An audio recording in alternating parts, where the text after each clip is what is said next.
Good morning students. आज हम BSc second year के यूनिट फर्स्ट का इनऑर्गेनिक केमिस्ट्री का फर्स्ट लेक्चर लेंगे, जिसमें संक्रमण धातु संकुलों में धातु लिगमेंट्स बंधन के बारे में या metal ligaments bonding in transition metal complex के बारे में अध्ययन करेंगे। इसमें अध्ययन करने से पहले हम इसका इंट्रोडक्शन के बारे में थोड़ा सा या सामान्य परिचय देखते हैं कि संकुल निर्माण एवं उसमें पाए जाने वाले बंधों की व्याख्या सर्वप्रथम वर्नर ने उपसय संयोजकता सिद्धांत दिया। संकुल निर्माण एवं उसमें पाए जाने वाले बंधों का व्याख्या जिस वैज्ञानिक ने की और सर्वप्रथम की, उसका नाम वर्नर, उसने उपसय संयोजकता सिद्धांत प्रस्तुत किया। जो वर्नर थे उन्होंने उपसय संयोजकता सिद्धांत प्रस्तुत किया। इसके बाद इलेक्ट्रॉन की खोज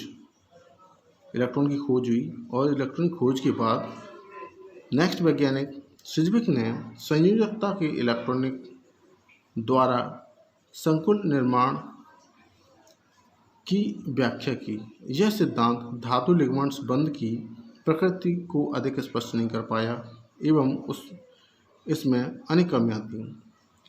तो वर्नर ने बताया और सिज्विक ने बताया, वो दोनों की जो सिद्धांत दिए थे उन सिद्धांतों में बहुत सारी कमियां थीं। इसके बाद नेक्स्ट वैज्ञानिक जो एल पॉलिंग द्वारा प्रतिपादित संयोजकता बंध सिद्धांत महत्वपूर्ण सिद्ध हुआ, फिर भी इनमें भी कुछ सीमाएं या कुछ कमियां रह गईं। तो एल पॉलिंग ने जो अपना नियम प्रतिपादित किया या सिद्धांत दिया, उस सिद्धांत को काफ़ी महत्वपूर्ण तक तो सिद्ध हुआ, मगर फिर भी आज भी बहुत सारी कमियां रह गई, जो कमियों के बारे में हम आज पढ़ेंगे और उनसे जो बेनिफिट्स हैं उनके बारे में भी। तो नेक्स्ट देखते हैं कि संयोजकता बंध सिद्धांत की सीमाएं या limitation of valency bond theory. तो इसमें देखिए कि संकुल निर्माण को स्पष्ट करने वाला यह सरल सिद्धांत निम्नलिखित कमियां रखता है। जो आपके एल पॉलिंग ने जो अपना सिद्धांत दिया, उसकी बहुत सारी कमियां जो हम उन कमियों के बारे में बताएंगे। तो देखिए, संयोजकता बंध सिद्धांत धातु संकुलों में भिन्न ज्यामिति व भिन्न उपसय संयोजन अंक के लिए आपेक्षिक स्थायित्व का कोई संतोषजनक स्पष्टीकरण या परिणाम प्रस्तुत नहीं करता।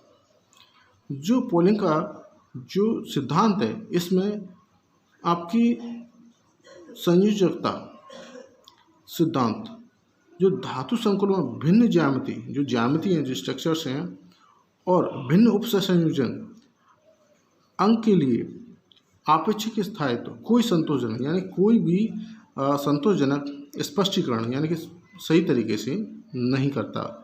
उदाहरण के लिए Fe के +3 आयन में D में 5 ऑर्बिटल हैं, तो धातु आयन अष्टफलकीय तथा समचतुष्फलकीय दोनों प्रकार के संकुल बनाता है, जबकि क्रोमियम Cr+ के 3 आयन D में 3 इलेक्ट्रॉन केवल अष्टफलकीय संकुल बनाता है।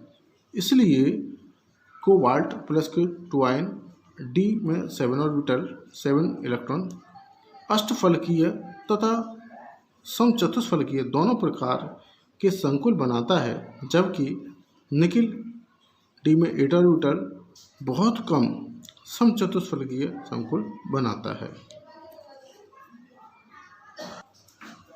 इसका जो नेक्स्ट पॉइंट है वो यह सिद्धांत धातु संकुलों को उनके चुंबकीय व्यवहार के आधार पर आंतरिक कक्षक तथा बाह्य कक्षक संकुलों में वर्गीकृत करता है।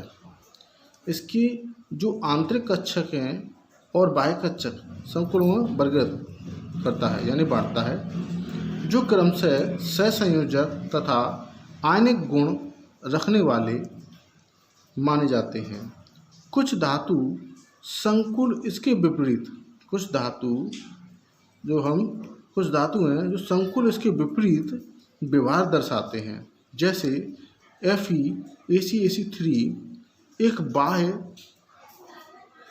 कक्षक संकुल होने के कारण आयनिक होने चाहिए, परंतु यह इसके विपरीत यह कार्बनिक विलायकों में विलय तथा अत्यधिक बाष्पीशील होता है। इसी प्रकार Fe(H2O6+3 आयन संकुल आयन बाह्य कक्षक संकुल हैं, जबकि Cr(H2O6+3 आयन आंतरिक कक्षक संकुल आयन हैं।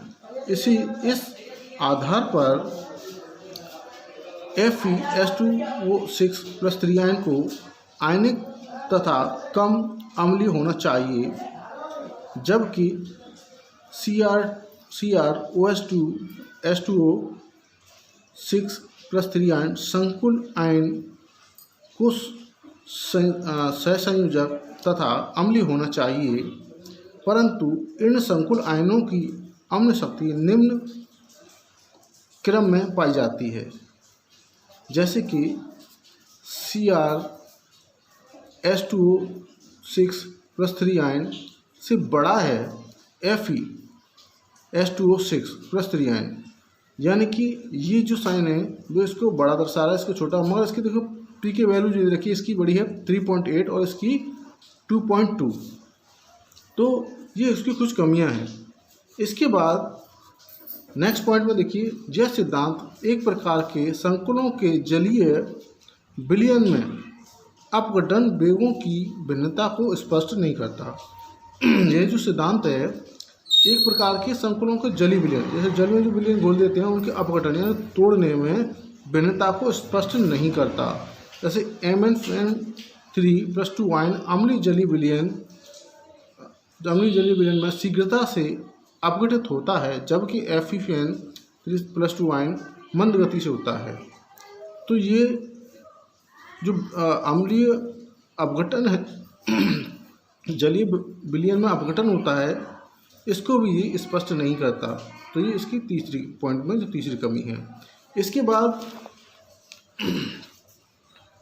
नेक्स्ट पॉइंट है कि यह सिद्धांत संकुलों में चुंबकीय आघूर्णों के लिए कक्षक योगदान को स्पष्ट करता है, कि यह सिद्धांत चुंबकीय आघूर्ण के लिए कक्षक योगदान को स्पष्ट नहीं करता। जो चुंबकीय आघूर्ण है यानी कि जो धातुएं होती हैं, यानी कि चुंबकीय आघूर्ण, जैसे कोबाल्ट निकल दे रखा है तो धातुएं, तो उनके चुंबकीय आघूर्ण के लिए कक्षक योगदान को स्पष्ट नहीं करता। जैसे कोबाल्ट+2 आयन और निकेल+2 आयन द्वारा निर्मित संकुल आयनों के चुंबकीय आघूर्ण का मान अयुग्मित इलेक्ट्रॉन संख्या के आधार पर की गई गणना द्वारा मान से अधिक आते हैं। इसका उत्तर यह सिद्धांत नहीं दे पाता, क्योंकि जब धातु कोबाल्ट और निकेल जो धातु हैं उनकी जो चुंबकीय आघूर्ण है उनको अयुग्मित इलेक्ट्रॉन पाए जाते हैं, तो इसके आधार पर गणना की जाती है तो द्वारा अधिक मान आते हैं, इसके अंतर भी ये नहीं दे पाता है। तो ये इसका 5 पॉइंट है जो इसको नहीं सिद्ध कर पाता। नेक्स्ट जो कमी है या पॉइंट दे रखा है कि संकुल आयनों के रंग तथा चुंबकीय आघूर्ण, संकुल आयनों के रंग तथा चुंबकीय आघूर्ण उन आयनों में उपस्थित अयुग्मित इलेक्ट्रॉनों की संख्या पर निर्भर करते हैं। अतः संकुल आयनों के रंग तथा चुंबकीय आघूर्ण में एक परमाणविक संबंध होना चाहिए। जैसे कि आपके चुंबकीय आघूर्ण में एक परमाणविक संबंध होना चाहिए। संयोजकता बंध सिद्धांत यह संबंध नहीं दर्शाता। तो जो संबंध होना चाहिए चुंबकीय आघूर्ण और आपके रंगों में, यानी कि जैसे कि आयन त्यागता है, इलेक्ट्रॉन त्यागेगा तो पॉजिटिव आएगा, तो उसके अकॉर्डिंग मैंने आपको बीएससी सेकेंड ईयर में बता रखा है कि वो उसके कलर को दर्शाएगा, मगर यहाँ पर वो नहीं दर्शाता। तो यह सिद्धांत भी संबंध नहीं दर्शाता। यहाँ ये इसका नेक्स्ट पॉइंट। इसके बाद है कि यह सिद्धांत संकुल आयनों में अचुंबकत्व की ताप निर्भरता को स्पष्ट नहीं करता, क्योंकि यह सिद्धांत संकुल आयनों में अणुचुंबकत्व यानी कि जो चुंबक पदार्थ हैं उनकी ताप निर्भरता को भी साफ स्पष्ट नहीं करता है। स्पष्ट नहीं करता है। यह नेक्स्ट पॉइंट देखिए, यह सिद्धांत संकुल बनने के पश्चात धातु तथा लिगेंड्सों में आए परिवर्तनों को भी स्पष्ट नहीं करता। यह सिद्धांत संकुल बनने के पश्चात जो धातु तथा उनके बीच जो बॉन्डिंग प्रोसेस होता है या बॉन्डिंग बनते हैं, लिगेंड्स में आते हैं, जो इलेक्ट्रॉन आदान प्रदान होता है, उन परिवर्तनों को भी ये स्पष्ट नहीं करता है। नेक्स्ट पॉइंट देखिए कि जब धातु आयन बाह्य कक्षक संकुल बनाते हैं, जब धातु आयन बाह्य कक्षक संकुल बनाते हैं तो धातु आयन तथा प्राप्त संकुल दोनों ही समान अयुग्मित इलेक्ट्रॉन संख्या रखते हैं, दोनों ही समान अयुग्मित संख्या रखते हैं। इससे अयुग्मित इलेक्ट्रॉनों की संख्या के आधार पर धातु आयन तथा संकुल में भेद नहीं किया जा सकता। इसी प्रकार D1, D2, D3 तथा D9 यानी कि D1 से लेकर के D9 जो इलेक्ट्रॉन भरे जाते हैं, विन्यास वाले आयन उनके अष्टफलकीय D2sp या sp3d2 संक्रमण, चतुष्फलकीय sp3 संकरण तथा समतल वर्गाकार D2sp2 संकरण संकुल समान संख्या में अयुग्मित इलेक्ट्रॉन रखते हैं। संयोजकता सिद्धांत इसमें भी विभेद नहीं कर पाता। तो ये इसका नेक्स्ट पॉइंट है जो इसको नहीं सेटिस्फाई कर पाता। इसका अगला पॉइंट है कि यह सिद्धांत धातु लिगेंड्स संबंधी गुणात्मक निष्कर्ष देता है। यह सिद्धांत धातु लिगेंड्स संबंधी गुणात्मक निष्कर्ष देता है, संकुलों के स्थायित्व संबंधी परिणात्मक निष्कर्ष नहीं देता। तो देखिए यह सिद्धांत लिगेंड्स संबंधी गुणात्मक पर तो निष्कर्ष देता है, परंतु स्थायित्व संबंधी परिणात्मक जो निष्कर्ष आता है उसको नहीं देता। तो ये इसकी कुछ कमियां हैं जो आपके लिमिटेशन जो थी। तो ये आपका वीडियो कंप्लीट होता है। तो इससे आगे और बताएंगे कि क्रिस्टलीकरण है आगे।